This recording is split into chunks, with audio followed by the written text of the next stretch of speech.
بسم اللہ الرحمن الرحیم۔ محترم ناظرین کرام، السلام علیکم ورحمۃ اللہ وبرکاتہ۔ الحمدللہ عز وجل، ہم اساس الصرف پڑھ رہے ہیں۔ ہم نے پڑھا تھا انسان کے منہ سے جو بات نکلتی ہے اسے لفظ کہتے ہیں۔ لفظ دو طرح کا ہوتا ہے، کچھ الفاظ ایسے ہوتے ہیں جن کے معانی ہوتے ہیں، کچھ الفاظ ایسے ہوتے ہیں جن کا کوئی معنی نہیں ہوتا۔ با معنی لفظ کو، جس لفظ کا کوئی معنی ہو، با معنی لفظ کو مفرد یا کلمہ کہتے ہیں، اور جو بے معنی لفظ ہوتا ہے اسے مہمل کہتے ہیں۔ با معنی لفظ کو، ایسا لفظ جس کا کوئی معنی ہو، تو اسے کلمہ کہتے ہیں۔ کلمے کی تین قسمیں ہیں، اسم، فعل، حرف۔ ہر ایک کی تعریف پڑھ چکے ہیں۔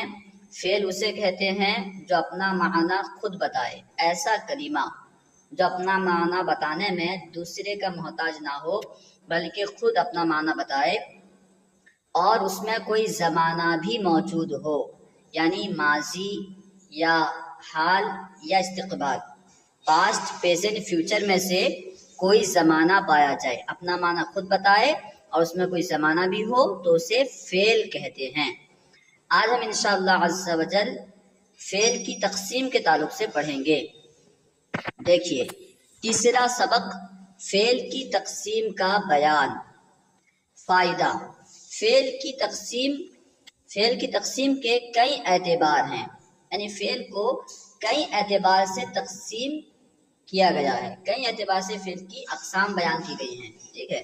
الگ الگ اعتبار سے الگ الگ قسمیں بنیں گی۔ زمانے کے اعتبار سے فعل کی تقسیم، یعنی فعل میں کون سا زمانہ پایا جا رہا ہے، کیونکہ زمانے تین ہیں، اس اعتبار سے فعل کی تقسیم بیان کر رہے ہیں۔ ظاہر سی بات ہے، جب زمانے تین ہیں، ماضی، حال، مستقبل، تو اسی اعتبار سے، زمانے کے اعتبار سے فعل کی تقسیم کی جا رہی ہے، تو اس اعتبار سے فعل کی تین قسمیں بنیں گی، کیونکہ زمانے بھی تین ہیں تو جو قسمیں بنیں گی وہ بھی تین ہوں گی۔ دیکھیے، زمانے کے اعتبار سے فعل کی تقسیم، زمانے کے اعتبار سے فعل کی اقسام۔ زمانے کے اعتبار سے فعل کی تین قسمیں ہیں، نمبر ایک ماضی، نمبر دو مضارع، نمبر تین امر۔ ماضی، مضارع، امر۔ زمانے کے اعتبار سے فعل کی تین قسمیں ہیں، فعل ماضی، فعل مضارع، فعل امر۔ اب ہر ایک کی تعریف اور مثال بیان کر رہے ہیں۔ دیکھیے، فعل ماضی وہ فعل ہے جس میں گزرے ہوئے زمانے میں، پاسٹ میں، کسی کام کا ہونا یا کرنا سمجھا جائے۔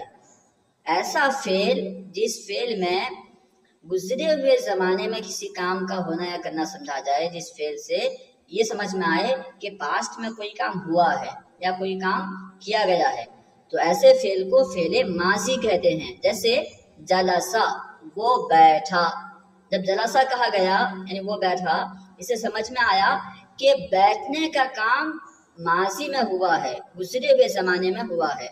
اولاً تو جلسہ کہا گیا تو اس سے بیٹھنے کا معنی سمجھ میں آیا، اور یہ بھی سمجھ میں آیا کہ یہ کام، بیٹھنے کا کام جو ہے یہ ماضی میں ہو چکا ہے۔ جلسہ، وہ بیٹھا، ٹھیک ہے، نہیں ماضی میں بیٹھا، ٹھیک ہے۔ ضربہ، اس نے مارا۔ ضربہ سے مارنے کا کام سمجھ میں آیا اور زمانہ ماضی سمجھ میں آیا، گزرا ہوا زمانہ سمجھ میں آیا، تو یہ فعل ماضی ہے، ٹھیک ہے۔ وہ فعل جس میں گزرے ہوئے زمانے میں کسی کام کا ہونا یا کرنا سمجھا جائے، اسے کہتے ہیں فعل ماضی۔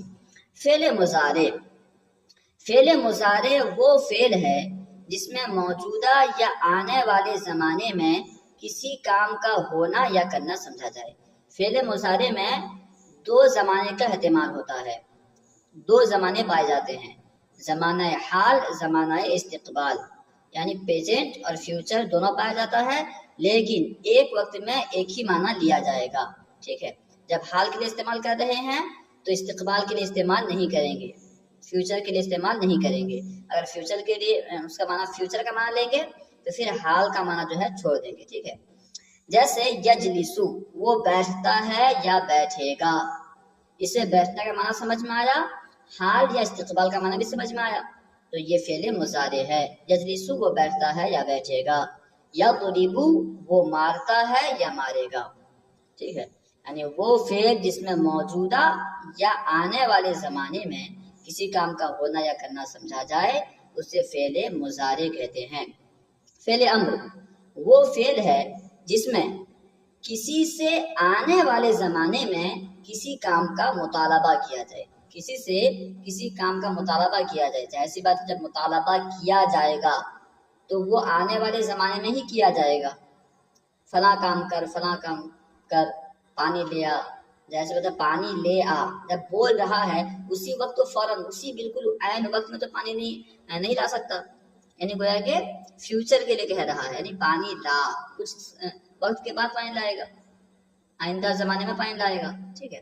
تو فعل امر جو ہوتا ہے وہ مستقبل میں ہی ہوتا ہے، وہ فعل ہے جس میں کسی سے آنے والے زمانے میں، فیوچر میں کسی کام کا مطالبہ کیا جائے، کسی کام کا حکم دیا جائے، آرڈر دیا جائے۔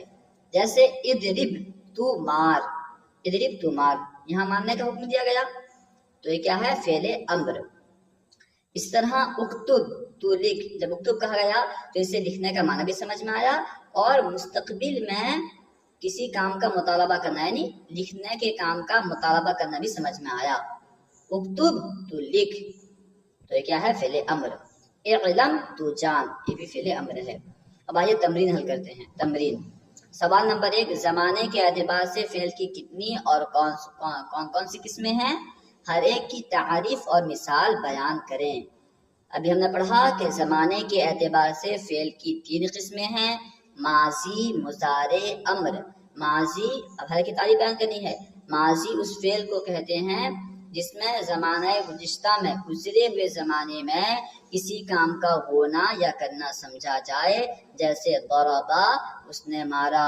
مضارع وہ فعل جس میں زمانہ موجودہ یا زمانہ آئندہ میں، آنے والے زمانے میں کسی کام کا ہونا یا کرنا سمجھا جائے اسے فعل مضارع کہتے ہیں، جیسے یضرب وہ مارتا ہے یا مارے گا۔ اور فعل امر وہ فعل ہے جس میں آنے والے زمانے میں کسی سے کسی کام کا مطالبہ کیا جائے، آنے والے زمانے میں کسی سے کسی کام کا مطالبہ کیا جائے اسے کہتے ہیں فعل امر۔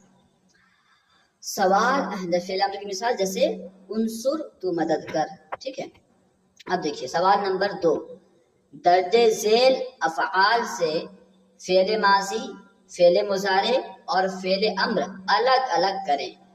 فعل کی جمع ہے افعال، تو نیچے جو افعال لکھے گئے ہیں، نیچے جتنے بھی الفاظ لکھے گئے ہیں سب کے سب افعال ہیں، اس میں سے کوئی بھی اسم یا حرف نہیں ہے، ٹھیک ہے۔ یہ بات تو پکا ہو گیا، پکی ہو گئی کہ اس میں جتنے بھی الفاظ ہیں یہ سب کے سب فعل ہیں، ٹھیک ہے۔ اب فعل کی 3 قسمیں ہیں زمانے کے اعتبار سے، اس میں وہی کرنا ہے کہ کون ماضی ہے، کون مضارع ہے، کون امر ہے، اسے الگ الگ کرنا ہے۔ دیکھیے سب سے پہلے دیکھتے ہیں سرقہ۔ دیکھیے یہاں سرقہ اس نے چرایا، سرقہ اس نے چرایا، اسے چوری کا معنی سمجھ میں آیا، اور چرایا یعنی پاسٹ میں، یعنی گزرے ہوئے زمانے میں چرایا، اسے سمجھ میں آیا کہ یہ ماضی ہے، ٹھیک ہے۔ ابسط تو پھیلا، اس میں دیکھیے آرڈر دیا جا رہا ہے، حکم دیا جا رہا ہے، زمانہ آئندہ میں کسی کام کا مطالبہ کیا جا رہا ہے، یعنی پھیلانے کے کام کا مطالبہ کیا جا رہا ہے، تو یہ کیا ہو گیا؟ فعل امر۔ ابسط تو پھیلا، یہ فعل امر ہے۔ یرجع وہ لوٹتا ہے یا لوٹے گا، اس میں لوٹنے کا معنی پایا جا رہا ہے، اور کب پایا جا رہا ہے؟ زمانہ موجودہ یا زمانہ آئندہ میں، لوٹتا ہے موجودہ، لوٹے گا آئندہ، تو یہ فعل مضارع ہے، ٹھیک ہے۔ یرجع وہ لوٹتا ہے، لوٹے گا، فعل مضارع۔ اطلب تو طلب کر، اس میں طلب کرنے کا معنی، طلب کرنے کا حکم دیا جا رہا ہے، طلب کرنے کا مطالبہ کیا جا رہا ہے، تو یہ کیا ہو گیا؟ فعل امر۔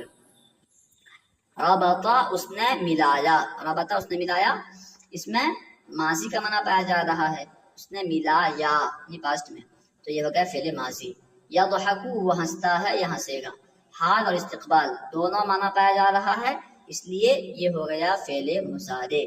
ینزل وہ اترتا ہے یا اترے گا، یہ بھی فعل مضارع ہے، حال استقبال دونوں پایا جا رہا ہے، تو فعل مضارع ہے۔